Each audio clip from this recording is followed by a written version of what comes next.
سورہ یوسف آیت نمبر 101 میں اللہ پاک فرماتے ہیں، یوسف علیہ السلام نے کہا، اے میرے رب، بے شک تو نے مجھے سلطنت یعنی حکومت عطا فرمائی اور تو نے مجھے خوابوں کی تعبیر کا علم سے نوازا۔ اے آسمانوں اور زمین کے پیدا فرمانے والے، تو دنیا میں بھی میرا کارساز ہے، میری ہر چیز کے کرنے والا ہے، اور آخرت میں بھی مجھے حالت اسلام پر موت دینا اور مجھے صالح لوگوں کے ساتھ ملا دے۔ یہ دعا فرمائی یوسف علیہ السلام۔ پھر 102 میں اللہ پاک فرماتے ہیں رسول اللہ سے، اے حبیب مکرم، یہ قصہ غیب کی خبروں میں سے ہے جسے ہم آپ کی طرف وحی فرما رہے ہیں، اور آپ کوئی ان کے پاس موجود نہ تھے، یعنی جب یوسف علیہ السلام کے ساتھ پاس سب یہ ہو رہا تھا، جب آپ تھے نہ وہاں پہ، اور کوئی دوسرے موجود تھے۔ جب وہ برادران یوسف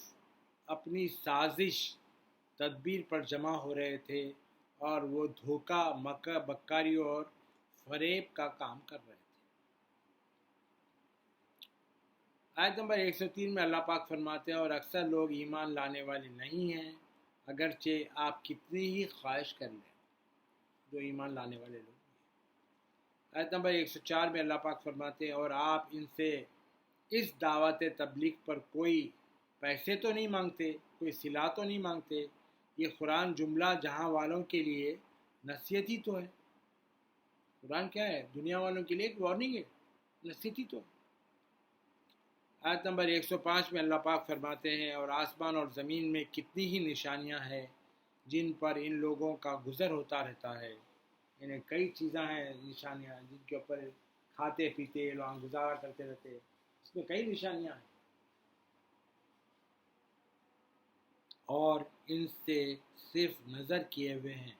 یعنی یہ سب چیزوں کو لوگ انجام مار کے۔ آیت نمبر 106 میں اللہ پاک فرماتے ہیں، اور ان میں سے اکثر لوگ اللہ پر ایمان نہیں رکھتے مگر یہ کہ یہ مشرک ہیں۔ آیت نمبر 107 میں اللہ پاک فرماتے ہیں، کیا وہ اس بات سے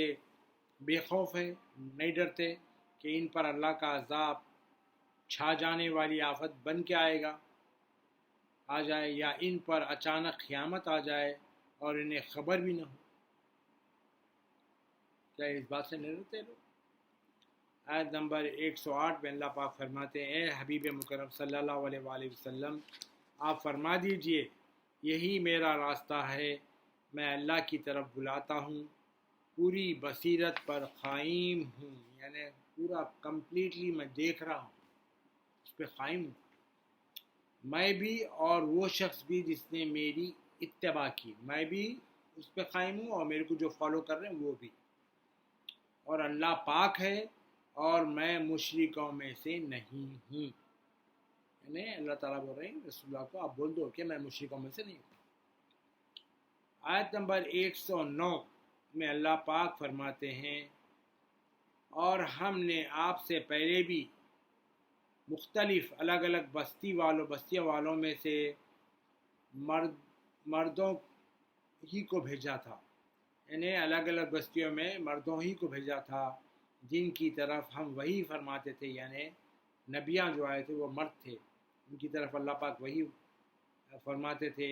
کیا ان لوگوں نے زمین میں سیر نہیں کی کہ وہ خود دیکھ لیتے کہ ان سے پہلے لوگوں کا انجام کیا ہوا، اور بے شک آخرت کا گھر پرہیزگاری اختیار کرنے والوں کے لیے بہتر ہے، کیا تم عقل نہیں رکھتے؟ آیت نمبر 110 میں اللہ پاک فرماتے ہیں، یہاں تک کہ جب پیغمبر اپنی نافرمان قوموں سے مایوس ہو گئے اور ان منکر انکار کرنے والی قوموں نے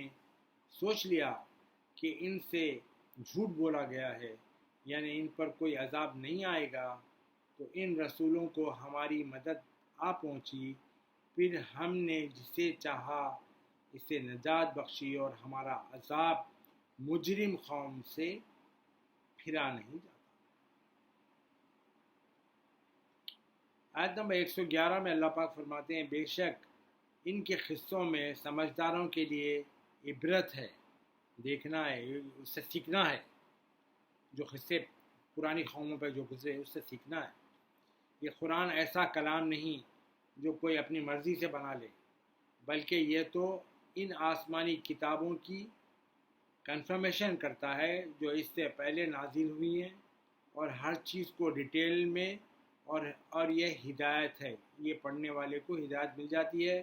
اور یہ رحمت بھی ہے، اور اس قوم کے لیے جو ایمان لے آئے۔